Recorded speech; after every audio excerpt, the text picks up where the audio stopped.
नमस्कार, मैं हूँ यतेंद्र तिवारी। हिरण्यकश्यपु और भक्त प्रहलाद की कथा तो आपने सुनी होगी।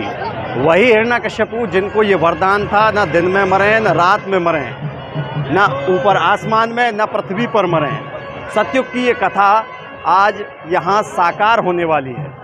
आज हम आए हैं उस हिरण्यकश्यपु की बहन होलिका के उस गांव में जहां पर वो रही थी, जहां पर तपस्या की। आप मेरे पीछे देख सकते हैं, ये करीब 45 फुट व्यास की ये जो है अग्नि बनाई जा रही है, जिसमें आग जलाई जाएगी और करीब 10 से 12 फुट की ऊंचाई आप देख रहे हैं इसके भीतर है।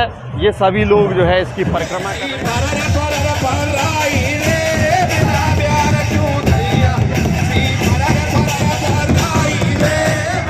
सैकड़ों सालों से पंडा निकलता आ रहा है। इस अग्नि को पूरी तरह जला दिया जाएगा और जब जल जाएगी अग्नि तो इसमें से एक व्यक्ति निकलेगा जिसको यहाँ आम प्रचलन में पंडा कहते हैं। वो पंडा इस जलती हुई अग्नि में से निकलेगा। इसके पीछे ये जो है प्रहलाद जी का मंदिर है, भक्त प्रहलाद का मंदिर, जिसको बचाने के लिए स्वयं साक्षात श्री हरि भगवान विष्णु जो है नरसिंह रूप धारण करके आए थे।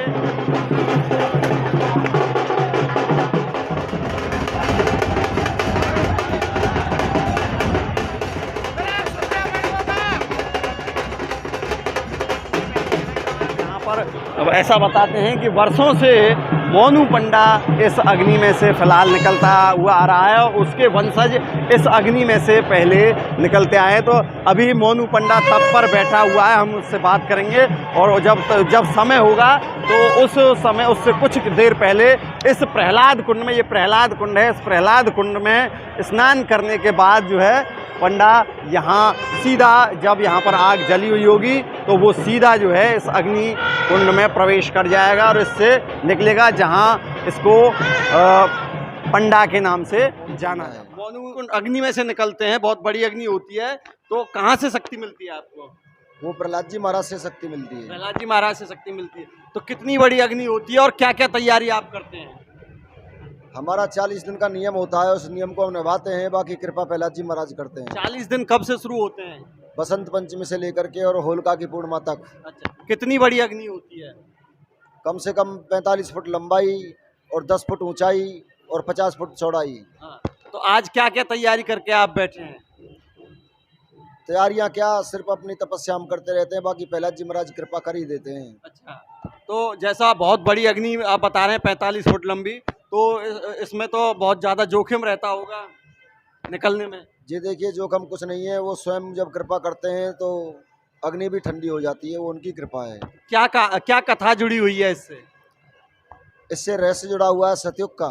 अच्छा, कि यहाँ होलिका जी स्वयं प्रहलाद जी महाराज को लेकर के आई थी और होलिका जी का ये गांव है और प्रहलाद जी महाराज यहाँ स्वयं साक्षात हैं। उन्हीं की ये लीला है।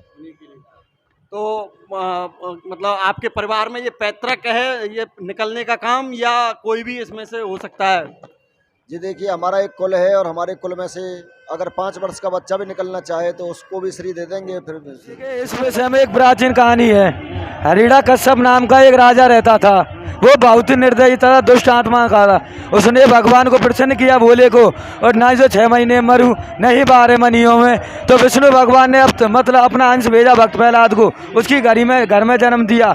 उन्होंने अनेकों प्रकार के कष्ट कहे कि आप मेरी पूजा कीजिए, लेकिन भक्त प्रहलाद बाबा ने विष्णु भगवान की पूजा की और उनकी तपस्या से प्रसन्न हो गए। तो उनकी जो बहन थी होलिका, अनेकों प्रकार के दंड दिए उन्हें, लेकिन जब भगवान जिसका साथ देता है तो वो कभी भी दुखी नहीं पाता है।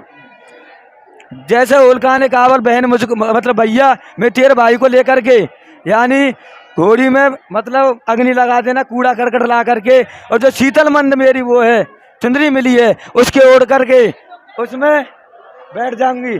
लेकिन जो जिस प्रकार वे बैठे थे तो उसी समय अत्यधिक पवन हवा चली और जो शीतल मंद वो थी वो भक्त प्रहलाद के शरीर पर आ गई और उनका जो होलिका थी उनका निधन हो गया। लेकिन उनको यह भी बताया गया, यदि आप धर्म के साथ इसको लेकर बैठोगी तो भगवान आपके साथ होगा, लेकिन अधर्म का करोगी तो ये शीतल मंद से ये है ये बिल्कुल नष्ट हो जाएगी। उसी विषय में प्राचीन कालों से हमारे पुरखे दादाजी, उनके दादाजी, ना जाने कितने वर्षों से ये हमारे गांव में मेला लगता आ रहा है। ये परम पूजनीय हमारे पंडा जी इनके पिताजी हैं। ये फालन में इस प्रकार लगता है, जो होलिका दहन हुआ वो हमारे इसी जगह पर हुआ था। जैसे ये मेला हमने चालू किया तो उस समय हमारे जो पुरखे थे उन्हें पहला भक्त बाबा की तस्वीर पाई थी।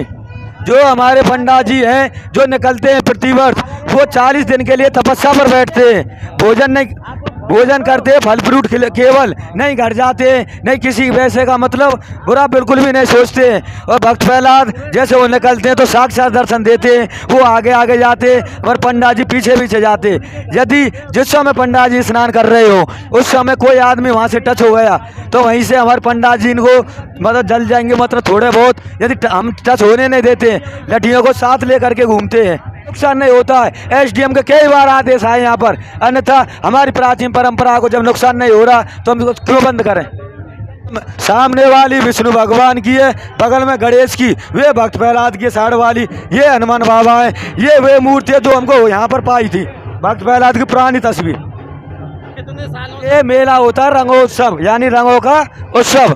7 गांवों की पंचायत हमारी फालन की, मैं भी यहीं का निवासी हूँ। 7 गांव आते हैं अपना अपना नगाड़ा लेकर के आज के दिन। उसी उपलक्ष्य में भी रंगोत्सव हो रहा है। रात को नौटंकिया, भजन, लक्ष्मण शक्ति जो भी प्रोग्राम है वो, जितने भी महापुरुष सत्य यहाँ पर आते हैं सभी का सम्मान देते हैं। यहाँ पर हमारे यहाँ पर किसी प्रकार कोई जातिवाद नहीं है।